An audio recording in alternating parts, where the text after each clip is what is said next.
పోసాని కృష్ణమురళి పాపం అది సజ్జల స్క్రిప్టు సజ్జల ఇచ్చినందుకు నేను మాట్లాడినా దాన్ని సజ్జల భార్గవ్ వైరల్ చేసిండు. అంటే మీకు కనీసమైనటువంటి జ్ఞానం లేదా? మీరు మెచ్యూర్డ్ మనిషి కాదా? మీకు తెలియదా? కొన్ని సినిమాలలో పనిచేసి అన్ని సినిమాలకు మాటల రచయితగా స్క్రిప్టు రచయితగా ఉన్నటువంటి వ్యక్తి నటుడిగా కాకుండా అంటే కనీసమైనటువంటి అవగాహన లేదా? ఏం మాట్లాడాలి, ఎందుకు మాట్లాడాలి, ఎంత మాట్లాడాలి? పవన్ కళ్యాణ్ భార్యని బిడ్డని లేకపోతే చంద్రబాబు నాయుడు భార్యని బిడ్డని తల్లిని వీళ్ళందరినీ తిట్టమని చెప్పింది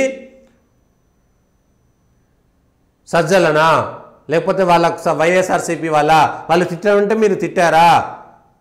మీరు మేధావి వర్గానికి సంబంధించిన బుద్ధిజీవి కదా, మీరు చెప్పాలి కదా, ఇది తప్పు, రాజకీయంగా విమర్శించాలంటే పవన్ కళ్యాణ్ విమర్శించవచ్చు, రాజకీయంగా విమర్శించాలంటే చంద్రబాబుని విమర్శించవచ్చు, రాజకీయంగా విమర్శించాలంటే మోడీని విమర్శించవచ్చు.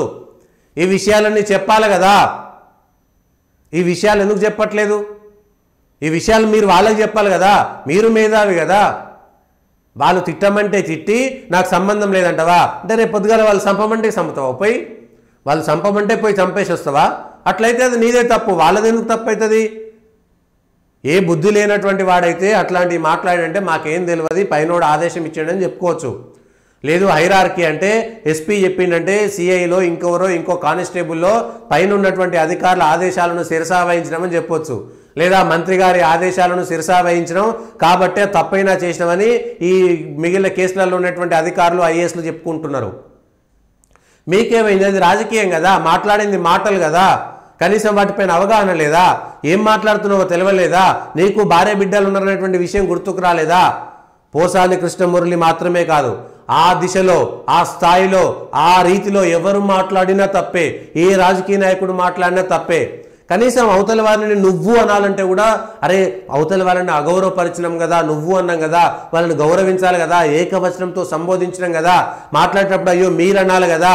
ప్రేమతో ఇంట్లో నువ్వు అనుకున్నా ఏం కాదు, కానీ బహిరంగంగా మాట్లాడేటప్పుడు అవతల వాళ్ళను గౌరవించాలన్నటువంటిది కనీసమైనటువంటి సంస్కృతి కదా, కనీసమైనటువంటి గౌరవ మర్యాదలు కదా, అవేమీ లేవా?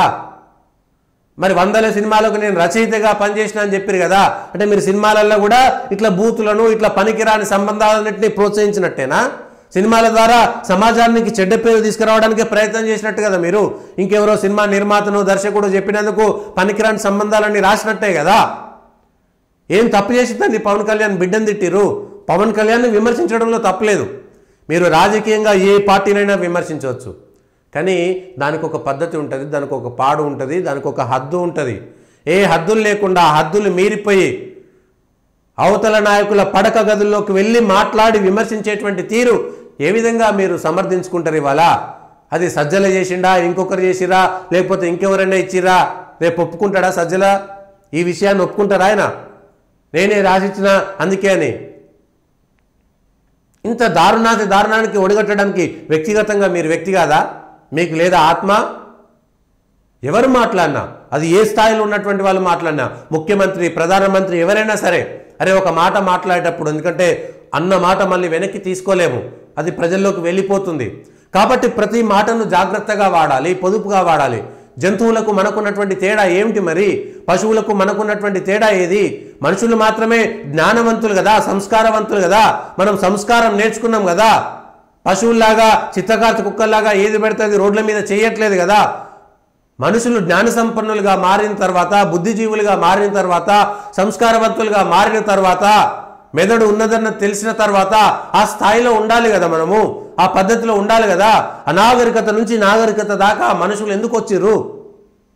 ఏ నాగరికత లేకుండా విలువలు లేనటువంటి మాట్లాడినటువంటి మాటలన్నిటినీ ఏ విధంగా సమర్థించుకుంటారు ఇవాళ? బుద్ధి లేకుండా మాట్లాడినా, తప్పైంది అప్పుడు మాట్లాడినా ఆ మాట అదే తెల్లారి మళ్ళీ మాట్లాడాలి.